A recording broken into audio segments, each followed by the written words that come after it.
y en el séptimo día descansó. Por eso bendijo el Señor el sábado y lo santificó. Honra a tu padre y a tu madre, así prolongarás tus días en la tierra que el Señor, tu Dios, te va a dar. No matarás, no cometerás adulterio, no robarás, no darás testimonio en falso contra tu prójimo, no codiciarás los bienes de tu prójimo, no codiciarás la mujer de tu prójimo, ni su esclavo ni su esclava, ni su buey ni su asno, ni nada que sea de él. Palabra de Dios. Te alabamos, Señor.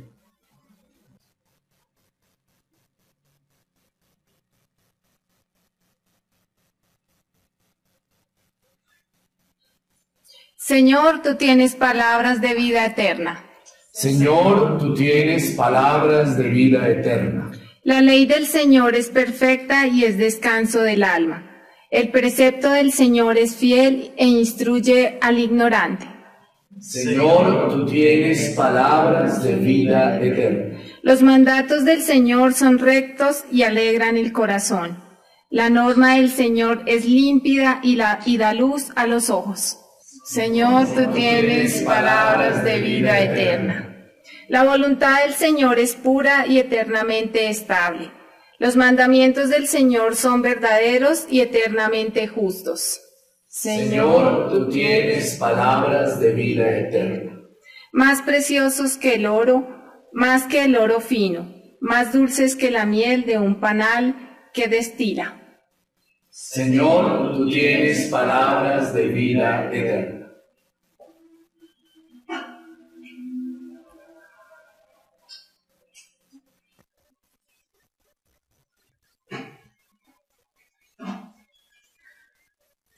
Lectura de la primera carta del apóstol San Pablo a los Corintios.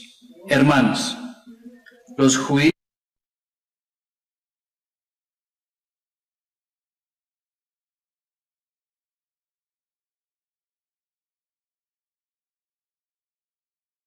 exigen signos, los griegos buscan sabiduría, pero nosotros predicamos a Cristo crucificado. Escándalo para los judíos, necedad para los gentiles, pero para los llamados judíos o griegos, un Mesías que es fuerza de Dios y sabiduría de Dios. Pues lo necio de Dios es más sabio que los hombres, y lo débil de Dios es más fuerte que los hombres. Palabra de Dios. Alabamos, Señor. Palabra me da vida, confío en ti, Señor. Tu palabra es eterna, en ella esperaré. Dichoso el que con vida intachable camina en la ley del Señor.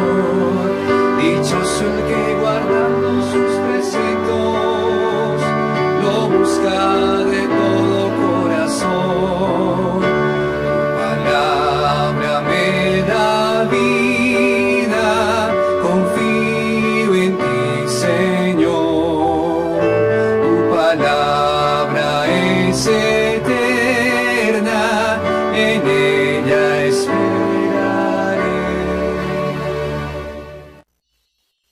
El Señor esté con ustedes. Y con su espíritu. Proclamación del Santo Evangelio según San Juan.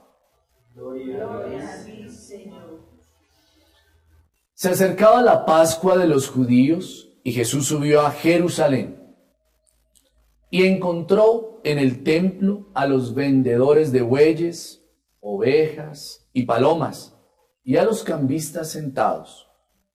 Y haciendo un azote de cordeles, los echó a todos del templo, ovejas y bueyes, y a los cambistas les esparció las monedas y les volcó las mesas, y a los que vendían palomas les dijo: quiten esto de aquí, no conviertan en un mercado la casa de mi Padre. Sus discípulos se acordaron de lo que está escrito: el celo de tu casa me devora. Entonces Intervinieron los judíos y le preguntaron: ¿qué signos nos muestras para orar así? Jesús contestó: destruyan este templo y en 3 días lo levantaré. Los judíos replicaron: 46 años ha costado construir este templo, ¿y tú lo vas a levantar en 3 días? Pero él hablaba del templo de su cuerpo. Y cuando resucitó de entre los muertos, los discípulos se acordaron de lo que había dicho y dieron fe a la Escritura y a la palabra que había dicho Jesús. Mientras estaba en Jerusalén por las fiestas de Pascua, muchos creyeron en su nombre, viendo los signos que hacía. Pero Jesús no se confiaba con ellos, porque los conocía a todos y no necesitaba el testimonio de nadie sobre un hombre, porque él sabía lo que hay dentro de cada hombre. Palabra del Señor. Gloria a ti, Señor Jesús. Pueden sentarse. 3 momentos. Muy bien, el desierto. Todos se acordaron, el desierto. Segundo lugar, después de que el Espíritu guía a Jesús al desierto, ¿a dónde va Jesús? Muy bien, a la montaña. Todos se acordaron que a la montaña. El domingo pasado hablábamos de la montaña. Hoy, espero que sí se acuerden, ¿a dónde va Jesús? A eso, muy bien, ¿ven? A eso todos hasta en la casa dijeron el templo, sin dudar. Bien, 3 lugares. Les decía el desierto, el lugar del silencio, el lugar de la prueba. Les dije también en la montaña, el lugar de la contemplación, pero el lugar para escuchar. Recuerden, este es mi hijo, escúchenlo. Y viene la palabra. Hoy, el templo es el lugar de lo religioso. Pero, ¿qué pasa? ¿Qué hizo Jesús? ¿Cuál fue la acción profética de Jesús? ¿Qué hizo? Botó todo, ¿cierto? Tumbó, mandó a los vendedores fuera. En fin, es el momento de podríamos llamarlo, y así será conocido, la purificación del templo. Así se llama. Entonces, hoy es el domingo, en este itinerario cuaresmal, en el que se nos invita a la purificación. ¿A qué se nos invita? Purificación. Está muy temprano, después se los olvida, entonces por lo menos que recuerde una palabra. Purificación. No el pueblito, ¿cierto? Sino la acción. Una purificación, la purificación del templo. Bien, ese era como el punto 0 de ubicarnos en el itinerario. Ahora, ¿qué dice el texto? Quisiera que fijemos la atención en el Evangelio y en la primera lectura. El Salmo nos va a ayudar a eso.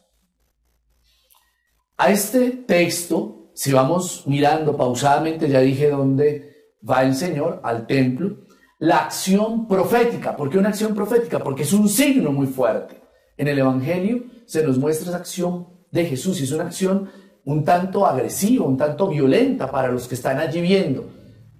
Un judío llega y arma un zaperoco, entendido para los seguidores, para sus discípulos, como el maestro. Y entonces la acción de Jesús es la de un profeta, por eso una acción profética, y va volcando, va echó del templo bueyes, ovejas, bota las monedas. Hay que poner en contexto, porque ¿qué hacían en el templo de Jerusalén? Era una moneda propia, y entonces tenían que comprar para poder manejarse ahí, moverse en el templo con esas monedas. Por eso los cambistas.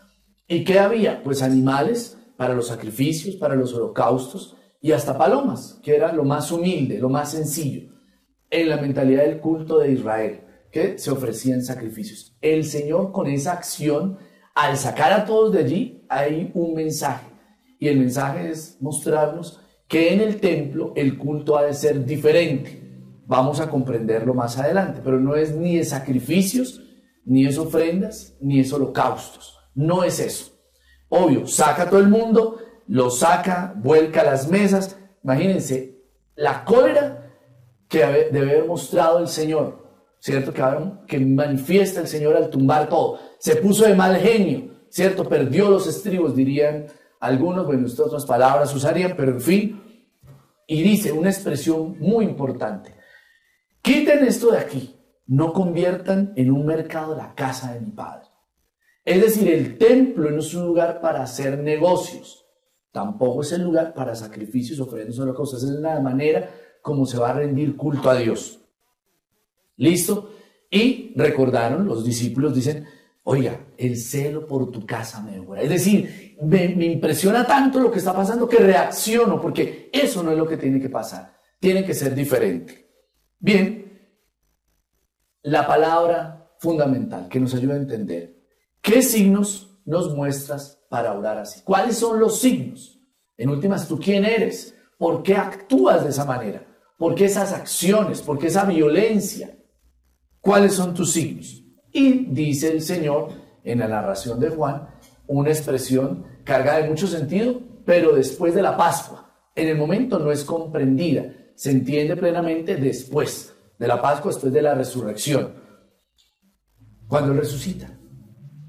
Destruyan este templo y en 3 días lo levantaré. Y aquí cambia el sentido. Ya no es el templo como lugar, como espacio que había allí en Jerusalén, donde se ofrecían sacrificios, ofrendas, holocaustos, y pasa al templo que es su cuerpo.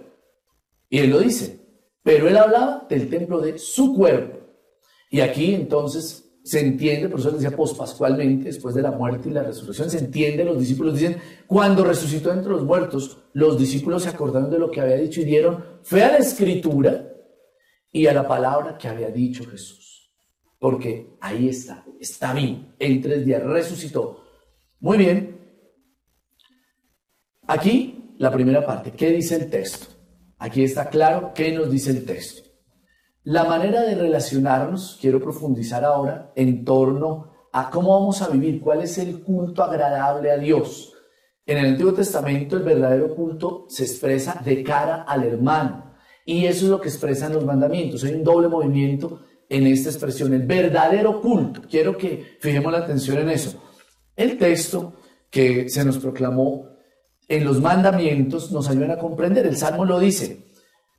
Los mandamientos del Señor son verdaderos y enteramente justos. Y por eso decíamos, Señor, tú tienes palabras de vida eterna. Porque esas palabras pronunciadas nos ayudan a entender cómo vamos a vivir nuestra vida cristiana.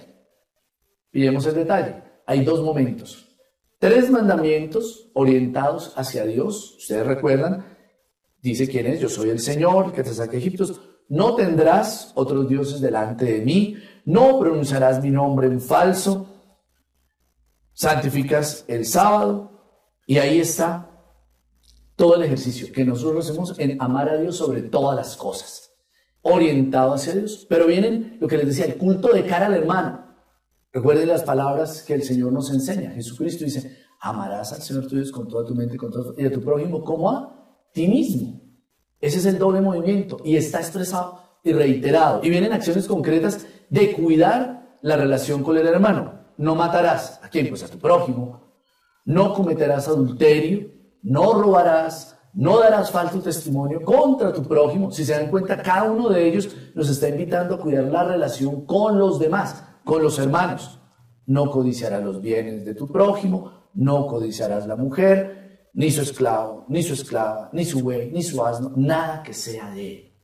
Si se dan cuenta, la palabra, esas palabras nos ayudan a entender el verdadero culto. Nosotros amamos a Dios sobre todas las cosas, pero también al prójimo y cuidamos de la relación con él. Bien, ¿qué nos dice el texto? ¿Qué dice el texto y qué nos dice? Ahora revisemos un poco qué nos está queriendo decir hoy la palabra. La acción profética de Jesús, les decía, nos invita a que en el templo vivamos una experiencia de purificación. Un paso más adelante, recuerden lo que dice Pablo, recuerden que ustedes son templos del Espíritu Santo. Aquí vamos hacia la aplicación. Somos el templo, pero también somos los que ofrecemos el sacrificio a Dios con nuestra propia vida.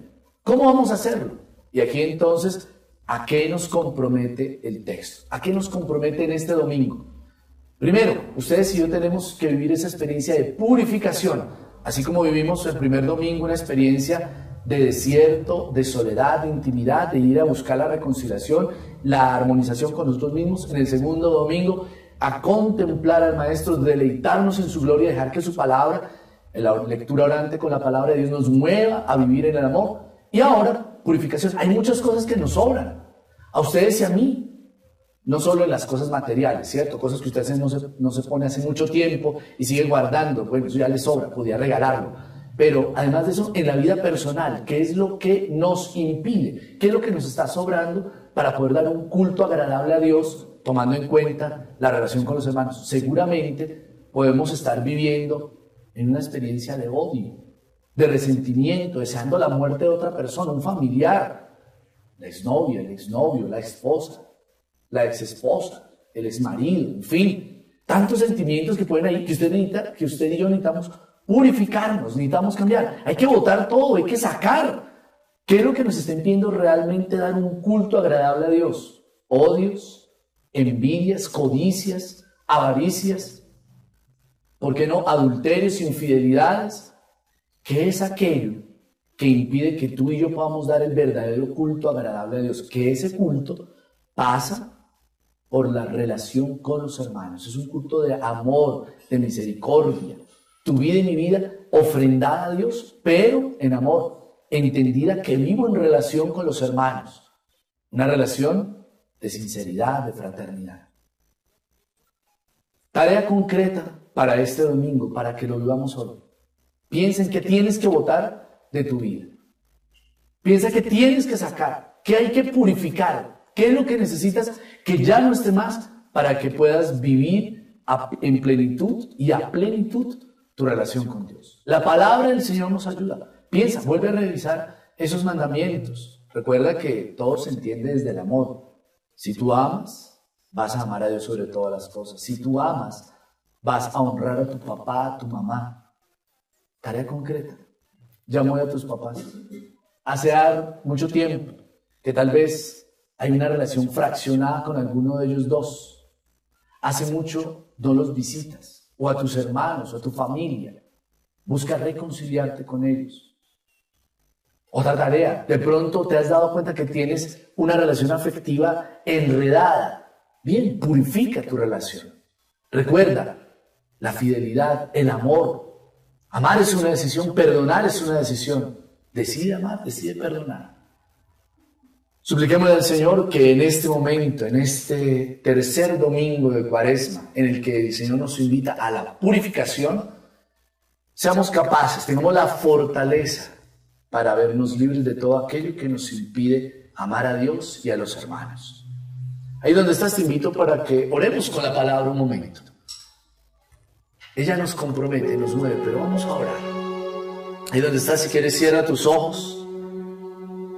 Y supliquémosle al Divino Espíritu que una vez más ilumine nuestra mente, inflame nuestro corazón. Señor Dios, en nuestra vida, en nuestra historia, hay tantas cosas que necesitan ser purificadas, que necesitan ser transformadas. El mundo, la sociedad no va a cambiar si no cambio yo. Por eso, Dios, en esta hora, en este momento, te quiero pedir que me concedas la gracia de comprender qué es aquello que necesita ser purificado. La incoherencia de mi vida, que digo una cosa y hago otra, la mentira, la falsedad, la falta de perdón, la incapacidad para reconocer los errores, el mal genio, la avaricia, la pereza, la gula, la lujuria. Señor, hay tantas cosas que en nuestra vida necesitan ser purificadas.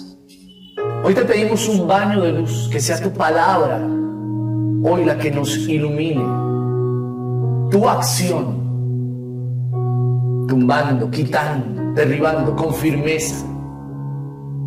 Queremos en nuestra existencia rendir a ti un culto agradable. Y ese culto pasa por la reconciliación con nosotros mismos, con los demás, con la naturaleza.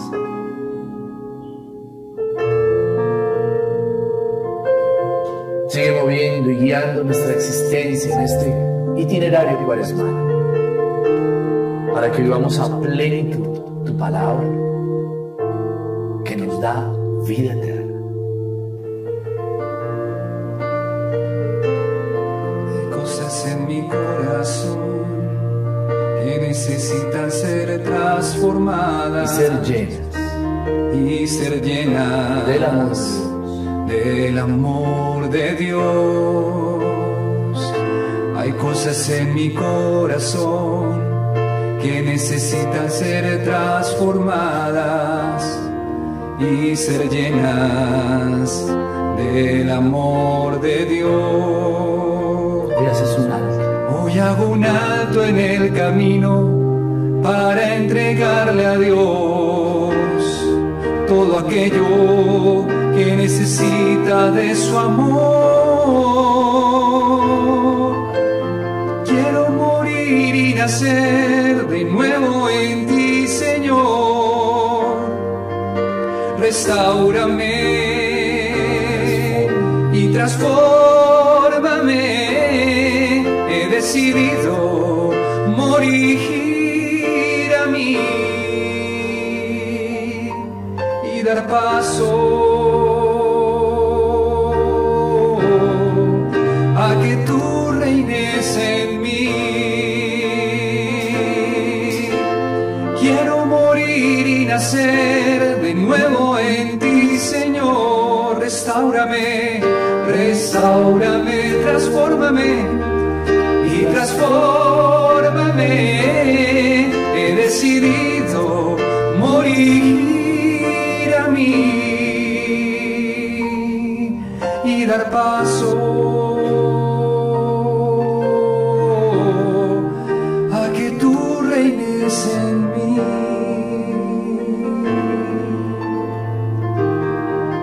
A que tú reines en mí, oh Dios. A que tú reines en mí.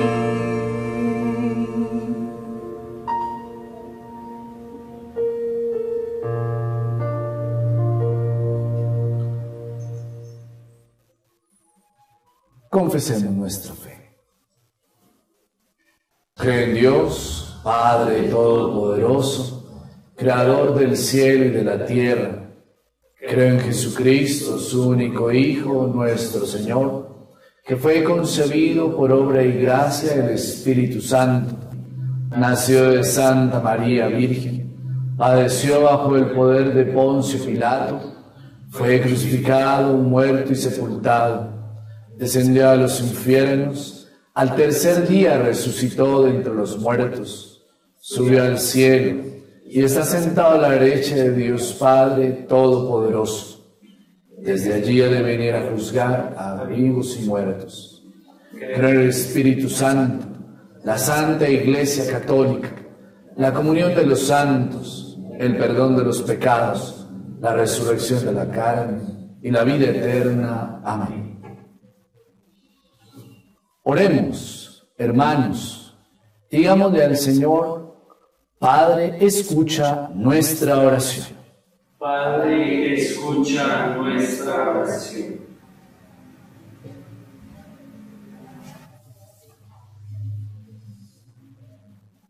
Para que cuando la gente busque un Dios a quien orar y en quien confiar, no encuentre otro Dios que el Padre, el Hijo y el Espíritu Santo, para adorarle, amarle y servirle, roguemos al Señor. Padre, escucha nuestra oración. Para que cuando la gente busque una fe con la que creer, encuentre a Jesús el Señor, escuchen lo que Él les dice y le sigan en lo que Él hace. Roguemos al Señor. Padre, escucha nuestra oración. Para que cuando la gente busque una esperanza en la que confiar, descubra la palabra de Jesús que le inspire y le guíe. Roguemos al Señor. Padre, escucha nuestra oración. Para que cuando la gente busque una comunidad, descubra a la Iglesia como el hogar del Padre, donde encuentre a Jesús y a los hermanos. Roguemos al Señor. Padre, escucha nuestra oración.